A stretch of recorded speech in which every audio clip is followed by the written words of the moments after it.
자, 소켓으로 연결하는 것까지 안드로이드에서 자바 서버, 자, 자바 소켓 서버로 연결하는 것까지 같이 봤으니까요. 자, 이제 조금만 더 진행해 볼까요?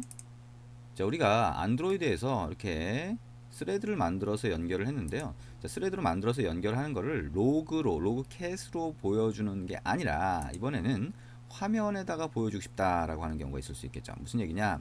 자, 여기에 자, 우리가 화면에 버튼 하나만 이렇게 추가가 되어 있는데요. 이 버튼 아래쪽에다가 텍스트 뷰를 하나 만들고 그 텍스트 뷰에다가 아까 로그를 보여주고 싶다라는 라고 하는 경우를 생각을 해볼 수 있을 겁니다.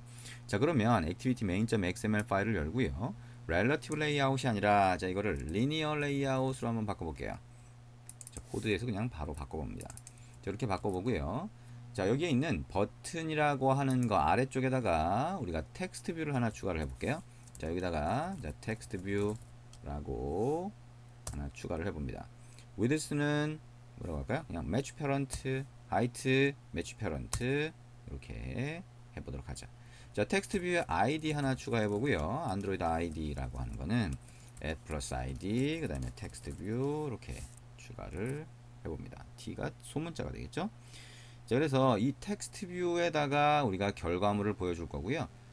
그러려면 글자가 좀 큰 게 낫나요? 안드로이드 땡땡하고 텍스트 사이즈라고 해서 여기다가 16 dp 정도 넣어 보도록 합니다. 자, 그리고 이 영역에 대해서 정확하게 이 영역이 어떻게 보이는 영역이다 라고 하는 걸 알기 위해서 안드로이드 땡땡 백그라운드 한번 넣어보자.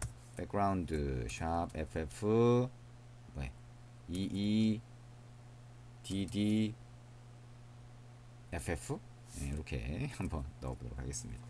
자, 연한 색으로 한번 넣어보자는 거고요. 백그라운드를. 자, 그러면 텍스트 뷰가 하나 추가가 된 겁니다. id 텍스트 뷰. 그러면 이제 메인 액티비티로 와서요.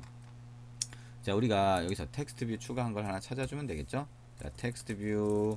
자, 텍스트 뷰라고 하는 객체는 find view by id를 찾아서 어떻게 r.id. 텍스트 뷰로 찾으시면 되겠죠. 그래서 이거를 텍스트 뷰로 캐스팅해서 받아봅니다. 자, 그러면 텍스트 뷰라고 하는 게 있으니까 위에 이렇게 선언을 해주고 여기 앞에 타입을 없애면 텍스트 뷰 객체를 다른 데서 사용할 수가 있겠죠. 자, 그래서 버튼을 클릭했을 때 자, 커넥트 스레드라고 해서 자, 여기 서버로 보내고 받고 이렇게 하죠. 그래서 서버로 연결되었습니다라고 하는 것부터 메시지가 나오는데요. 자, 이 메시지를 어디로 뿌려줄 거냐? 저 텍스트 뷰에다가 뿌려줄 거라는 겁니다. 근데 이 텍스트 뷰는 UI 객체가 되잖아요. 그래서 스레드에서 UI 객체를 직접 접근할 수 없다가 됩니다. 그래서 어떻게 돼요? 위에다가 핸들러를 만들겠죠. 핸들러는 new 핸들러가 됩니다. 만약에 이 과정, 자, Alt 엔터 키 나왔네요. Alt 엔터 치고 OS 밑에 핸들러 선택을 합니다. 이 과정이 잘 이해가 안 된다면 우리가 스레드와 애니메이션 부분에서 다시 한번 핸들러라고 하는 거에 대해서 다시 한번 정확히 이해해 보시는 게 중요할 것 같습니다. 핸들러 객체를 만들었고요. 자, 그러면 우리가 로그를 뿌리는 화면에 텍스트에다 넣어주는 그 코드를 한번 만들어 볼게요. 자, private void println이라고 하는 메소드를 새로 하나 만들어 봅니다. string data라고 하는 것을 전달을 받았다 라고 보고 원래는 어떻게 하면 되나요? textView.append라고 해서 데이터를 집어넣고 n 이렇게 하면 텍스트뷰에 계속 여기 전달받은 글자를 추가할 수 있는데 이거를 어떻게 해야 돼요? 직접 접근이 안 되니까 스레드에서 이걸 호출한다라고 보면 handler.post라고 하고 그 안에 new runable이라고 해서 자, public void run 메소드가 들어간 runable 객체를 하나 던져줘야 됩니다. 그렇죠? 그리고 그 run 안에 여기 있는 텍스트 뷰에 append라고 하는 이 코드가 들어가야 되는 거죠. 그렇죠? 이렇게 되면 우리가 스레드에서 얘를 호출한다고 하더라도 순서대로 핸들러에서 처리하기 때문에 문제가 생기지 않는다. 근데 이 데이터라고 하는 변수는 이 바깥에 있기 때문에 런업을 요 영역 바깥에 있기 때문에 접근이 안 되죠. 그래서 이거를 상수처럼 접근할 수 있도록 여기다가 final 이렇게 붙여줍니다. 그럼 이 println이라고 하는 메소드를 이제는 스레드 안에서도 자유롭게 호출할 수 있고 그러면 텍스트 뷰에 글자를 추가를 해주게 됩니다. 자, 그럼 여기에 시스템 아웃 println이라고 해서 커넥트 스레드 안에서 자, 콘솔로 찍어주던 거, 로그캣으로 찍어주던 거를 이렇게 println이라고 하는 걸로 바꾸면 이제 화면에다가 뿌려주게 됩니다. 여기까지 하고 다시 한번 실행을 해봅니다. 자, 다시 한번 실행을 해보면 자, 이렇게 나오겠죠.